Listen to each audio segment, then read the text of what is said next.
தாய் தமிழ் உறவுகளுக்கு வணக்கம். திமுகவின் பி டீம் அமைச்சரவை பதவியேற்றது. திமுகவின் பி டீம் அமைச்சரவை பதவியேற்றது என்ற தலைப்பில் இந்த காணொளியை காண்கிறோம். 2026 தமிழக சட்டசபை தேர்தல் நடிகர் விஜய் தலைமையிலான தமிழக வெற்றி கழகம் 107 உறுப்பினர்களுடன் முதலிடத்தை பிடித்தது.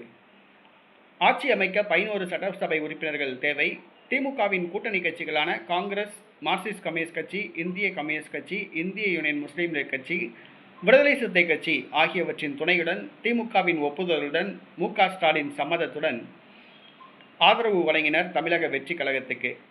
இறுதியில் தமிழக வெற்றி கழகம் மற்றும் திமுக கூட்டணி கட்சிகள் ஆதரவுடன் ஆளுநரை சந்தித்து உரிமை கோரியது. முதலமைச்சராக விஜய் பதவியேற்கிறார். 9 அமைச்சர்கள் பதவியேற்கிறார்கள். டாக்டர் பிரபு, கீர்த்தனா, செங்கோட்டையன், புஷி ஆனந்த், ஆதவ் அர்ஜுனா உள்ளிட்டோர் பதவியேற்கின்றனர். சற்று முன் இந்த அமைச்சரவை பதவியேற்றது. தமிழக ஆளுநர் நடிகர் விஜய்க்கு முதலமைச்சராக பதவி பிரமாணம் செய்து வைத்தார்.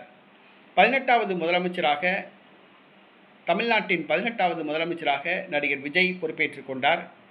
திமுகவின் கூட்டணி கட்சிகள் ஆதரவுடன் இந்த அமைச்சரவை பதவியேற்றுள்ளது.